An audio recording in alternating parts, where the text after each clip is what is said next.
Ante la puerta estrecha, por Charles Spurgeon, capítulo número 3. Una fe personal en Jesús.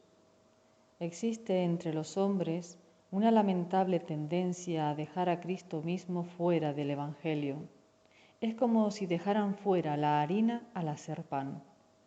Los hombres oyen el plan de la salvación explicado y admiten que es bíblico y que les es necesario en todos los sentidos, pero olvidan que un plan no sirve de nada a menos que se lleve a cabo y que en la cuestión de la salvación su fe personal en el Señor Jesús es esencial. Una carretera que va a cierta ciudad no me llevará hasta allá, tengo que viajar por ella yo mismo. Ninguna sana doctrina que jamás se haya creído salvará a ningún hombre, a menos que éste ponga su confianza en el Señor Jesús por sí mismo.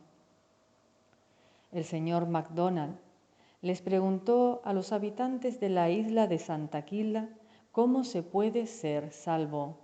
Un anciano respondió: se es salvo cuando uno se arrepiente, deja sus pecados y se vuelve a Dios. Sí, dijo una mujer de mediana edad, y cuando lo hace de corazón.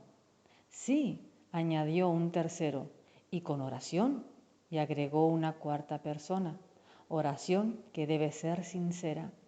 Y debemos también procurar, dijo otro, guardar los mandamientos. Así, tras poner cada uno su granito, y pensando que habían formulado un credo muy digno, miraron al predicador esperando su aprobación.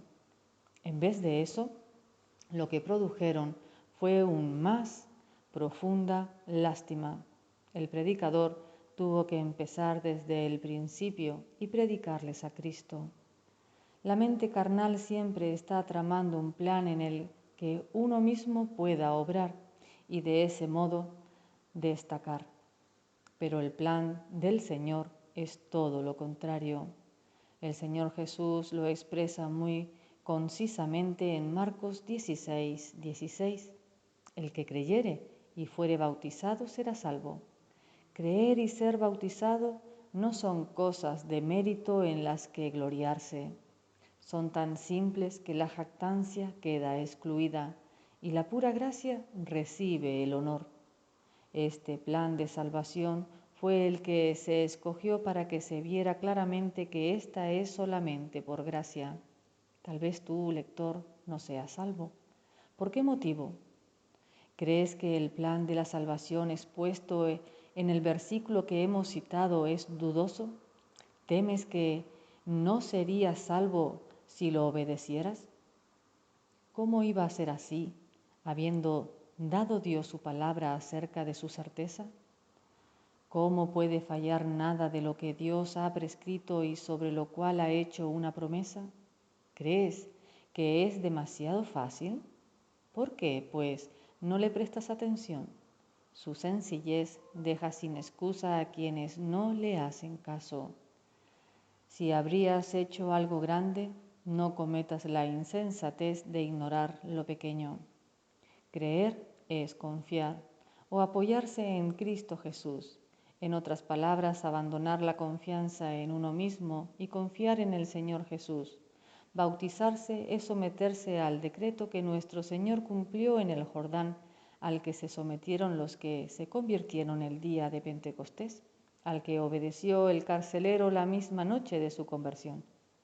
La confesión exterior siempre debería acompañar la fe interior. La señal externa nos salva, pero nos identifica con la muerte, sepultura y resurrección junto con Jesús. Al igual que la cena del Señor, no debe descuidarse. La cuestión fundamental es que creas en Jesús y confieses tu fe. ¿Crees en Jesús? Entonces, amigo mío, olvida tus temores, serás salvo. ¿Aún no crees?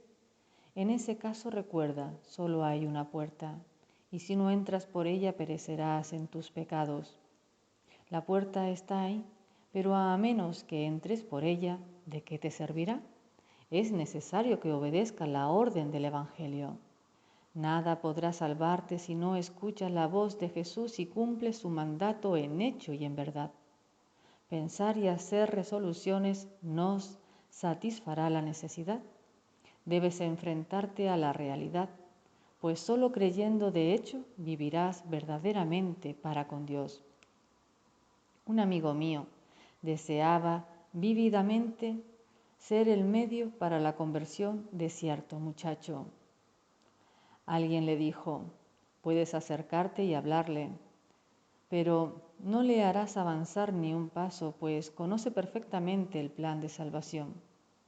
Era absolutamente cierto. Así que cuando nuestro amigo empezó a hablar con el joven, recibió por respuesta: te lo agradezco mucho, pero no creo que me puedas contar gran cosa, pues hace mucho que conozco y admiro el plan de la salvación por el sacrificio sustitutivo de Cristo. Desgraciadamente el muchacho confiaba en el plan, pero no había creído en la persona. El plan de la salvación es sumamente bendito, pero no nos servirá de nada a menos que creamos de forma personal en el Señor Jesucristo. ¿Qué consuelo será para ti el plano de una casa si no entras en la casa misma? ¿De qué te sirve un patrón de una prenda de vestir si no tienes una mísera tela con la que cubrirte? ¿Nunca te han contado lo del jefe árabe en el Cairo, que al estar muy enfermo fue a ver al misionero? El misionero le dijo que le podía dar una receta y así lo hizo. Una semana más tarde encontró al árabe igual de mal. ¿Se tomó lo que le receté?, le preguntó. Sí, me comí el papel entero. El árabe pensó que se curaría devorando el escrito del médico, que es lo que yo llamaría el plan de la medicina. Tendría que haber ido a que le preparasen lo recetado. Entonces le habría hecho bien si se lo hubiera tomado, pero tragarse la receta no podía serle de ningún provecho. Lo mismo sucede con la salvación. No es el plan de la salvación lo que salva, sino la realización de ese plan hecha por el Señor Jesús en su muerte por nosotros y nuestra aceptación de la misma. Bajo la ley judía, un hombre traía un buey y ponía sus manos sobre él antes de sacrificarlo. No era ningún sueño, ni teoría, ni plan. En la víctima animal para el sacrificio tenía algo sustancial que podía manejar y tocar. De igual modo, nosotros nos apoyamos en la real y verdadera obra de Jesús, lo más sustancial que se halla bajo el cielo. Nos acercamos al Señor Jesús por la fe y decimos: Dios ha provisto una expiación así y yo la acepto. Creo en el hecho logrado en la cruz. Creo que Cristo quitó el pecado y confío en Él. Para ser salvo debes ir más allá de la aceptación de planes y doctrinas y pasar a confiar en la persona divina y en la obra finalizada del Señor Jesucristo. Querido lector, ¿quieres tener a Cristo ahora? Jesús invita a todos aquellos que están trabajados y cargados a venir a Él, y Él les hará descansar. No les promete esto a quienes meramente piensan en Él. Tienen que venir, y tienen que venir a Él, no simplemente a la iglesia, ni al bautismo, ni a una fe ortodoxa, ni a nada que no sea su divina persona. Cuando la serpiente de bronce fue alzada en el desierto, la gente no debía mirar a Moisés, ni al tabernáculo, ni a la columna de humo, sino a la serpiente de bronce misma. Mirar no era suficiente si no miraban al objeto correcto, y el objeto correcto no era suficiente si no miraban. No les bastaba saber lo que la serpiente de bronce estaba allí. Cada uno debía mirar por sí mismo. Un hombre enfermo quizás tenga un gran conocimiento de medicina, pero puede morir si no se toma el medicamento. Tenemos que recibir a Jesús, pues a todos los que le recibieron les dio potestad de ser hechos hijos de Dios. Juan 1:12. Pon el énfasis en dos palabras: debemos recibirle a Él y debemos recibirle a Él. Debemos abrir de par en par la puerta y hacer pasar a Jesucristo, pues Cristo en vosotros es la esperanza de gloria. Colosenses 1:27. Cristo no debe ser para nosotros un mito, ni un sueño, ni un fantasma, sino un verdadero hombre y verdadero Dios. Recibirle no debe ser aceptarle forzosa o fingidamente, sino un sincero y gozoso asentir y consentir con el alma que Él sea el todo de nuestra salvación. ¿Desperdiciaremos la oportunidad de acudir a Él inmediatamente y hacerle nuestro único amparo? Una paloma es perseguida por un halcón y no encuentra un lugar en el que protegerse de su incansable enemigo, pero se da cuenta de que existe un refugio para ella en la grieta de una roca y muy feliz vuela hacia ella velozmente. Una vez que se encuentra completamente cobijada por ella, la paloma no teme a ningún ave rapaz, pero si no se escondiese en la roca, su adversario lo atraparía. La roca no le serviría de nada a la paloma si ésta no entrase en su grieta. Todo su cuerpo debe ser ocultado por la roca. Si otras 10.000 aves hubieran hallado resguardo allí, ese hecho no salvaría a la paloma a la que ahora persigue el halcón. Tiene que introducirse toda ella en el refugio y ocultarse por completo en su cobijo, o su vida estará en las garras del destructor. ¿Qué ejemplo de lo que es la fe? Es entrar en Jesús, esconderse en sus heridas. Roca de la eternidad, déjame esconderme en ti. La paloma está oculta, solo se ve la roca. De igual modo, el alma culpable se lanza al costado abierto de Jesús por la fe y se resguarda en él de la justicia vengadora. Pero ha de dirigirse a Jesús esa solicitud personal de refugio. Esto es precisamente lo que muchos aplazan día tras día, hasta que es de temer que morirán en sus pecados. ¡Qué mensaje tan terrible! Es lo que nuestro Señor les dijo a los judíos que no creían en Él. Ahora nos dice lo mismo a nosotros: si no creéis que yo soy, en vuestros pecados moriréis. Juan 8:24. Se le estremece a uno el corazón al pensar que tal vez alguien que lea estas líneas será, no obstante, de los miserables que perecerán de tal modo. Que el Señor lo impida por su gran gracia. Vi el otro día un cuadro extraordinario que utilizaré como ejemplo de la vía de la salvación por la fe en Jesús. Un delincuente había cometido un crimen por el que debía morir, pero esto era antiguamente, en la época en que las iglesias se consideraban santuarios en los que los criminales podían refugiarse y así escapar de la muerte. Imagínate al transgresor. Corre hacia la iglesia mientras le persiguen los guardas espada en mano, sedientos de su sangre. Le siguen hasta la puerta misma de la iglesia. Él sube los escalones a toda prisa.